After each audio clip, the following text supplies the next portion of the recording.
नमस्कार, स्वागत है आपका हमारे चैनल पर। मैं हूं आपके साथ शिप्रा सैनी। महाराष्ट्र की सत्ता पर काबिज होने के बाद डिप्टी सीएम देवेंद्र फडणवीस अपने गृहनगर नागपुर पहुंचे, जहां शानदार तरीके से उनका स्वागत किया गया। एयरपोर्ट पर बीजेपी कार्यकर्ताओं की भारी भीड़, जिन्होंने शानदार तरीके से देवेंद्र फडणवीस का स्वागत किया। सिर्फ इतना ही नहीं, इस मौके पर देवेंद्र फडणवीस के साथ उनकी पत्नी अमृता फडणवीस भी मौजूद थी। इस दौरान मीडिया से बातचीत करते हुए देवेंद्र फडणवीस ने कहा कि अगर आज आप महाराष्ट्र में बीजेपी की सरकार देख रहे हैं तो गृह मंत्री अमित शाह के समर्थन की वजह से ही ये संभव हो पाया है। यानी महाराष्ट्र में सत्ता परिवर्तन का क्रेडिट जो है वो उन्होंने गृह मंत्री अमित शाह को दिया है। उन्होंने साफ तौर पर कहा है कि अगर आज आप महाराष्ट्र में बीजेपी की सरकार देख रहे हैं तो उसकी एक बड़ा कारण केंद्रीय गृह मंत्री अमित शाह ही हैं। ये बड़ी बात देवेंद्र फडणवीस की ओर से कही गई है। फिलहाल महाराष्ट्र में सरकार का गठन हो चुका है और डिप्टी सीएम देवेंद्र फडणवीस हैं, वहीं मुख्यमंत्री एकनाथ शिंदे हैं। अब फ्लोर टेस्ट में बहुमत हासिल करने के बाद मंत्रिमंडल विस्तार को लेकर भी चर्चा लगातार चल रही है। तैयारियां भी खूब तेज हो रही हैं। डिप्टी सीएम देवेंद्र फडणवीस ने साथ ही इस बात का भी जिक्र किया और कहा कि राज्य के मंत्रिमंडल का विस्तार जल्द ही किया जाएगा। नागपुर एयरपोर्ट पर पत्रकारों से बातचीत करते हुए देवेंद्र फडणवीस ने राज्य के विदर्भ क्षेत्र के विकास को लेकर भी आश्वासन दिया है।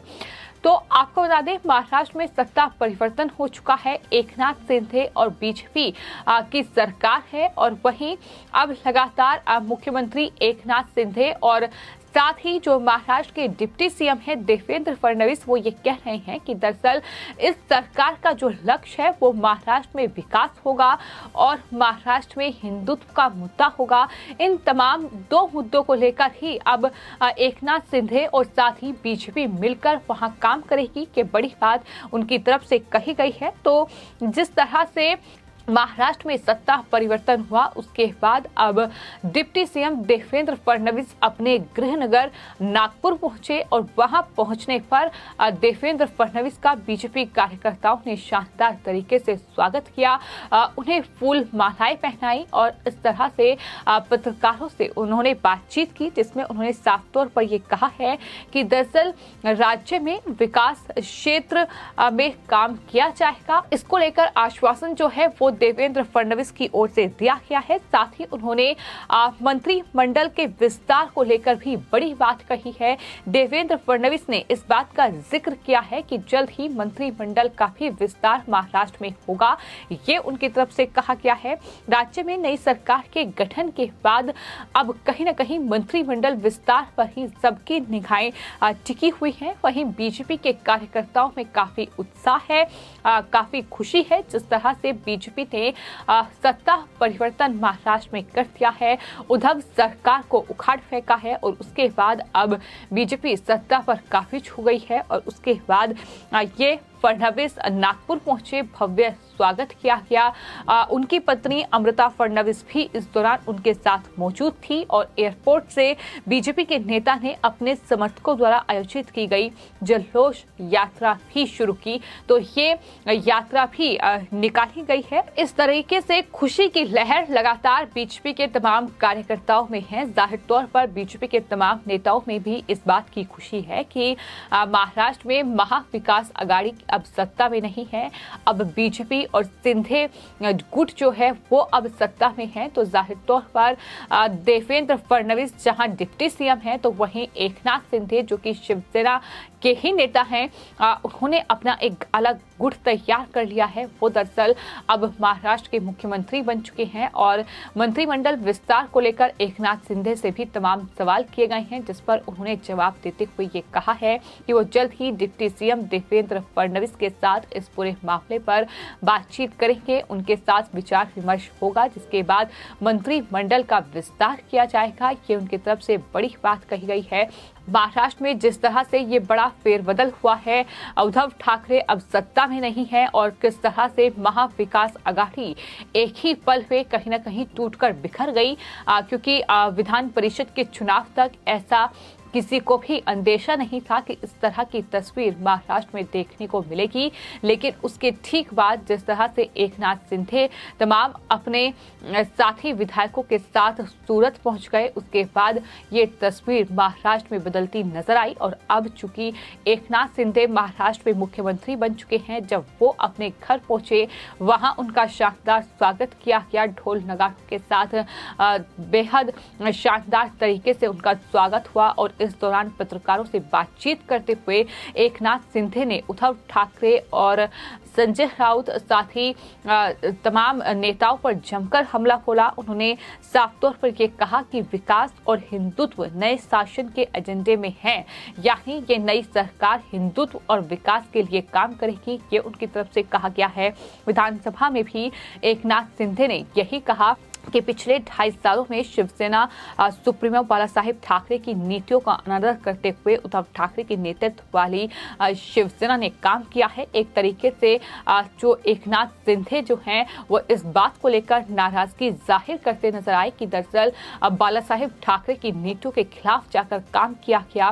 किस तरह से उनकी जो विरोधी पार्टियां थी कांग्रेस और एनसीपी, जिनकी विचारधारा शिवसेना से कहीं मेल नहीं खाती है, उन सब के बावजूद शिवसेना ने सिर्फ और सिर्फ उद्धव ठाकरे ने कुर्सी के लिए 2 ऐसी पार्टियों के साथ गठबंधन किया। इसको लेकर भी नाराजगी जो है वो एकनाथ शिंदे की ओर से दिखाई दी। उन्होंने कहा कि शिवसैनिक हिंदुत्व के लिए आवाज नहीं उठा सकते थे और वीर सावरकर के बारे में कुछ भी नहीं बोल सकते थे, क्योंकि शिवसेना कांग्रेस और राष्ट्रवादी कांग्रेस पार्टी के साथ गठबंधन में थी।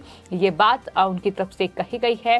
तो एकनाथ शिंदे की नाराजगी इस बात को लेकर है कि हिंदुत्व के मुद्दे पर उद्धव ठाकरे ने कोई काम नहीं किया।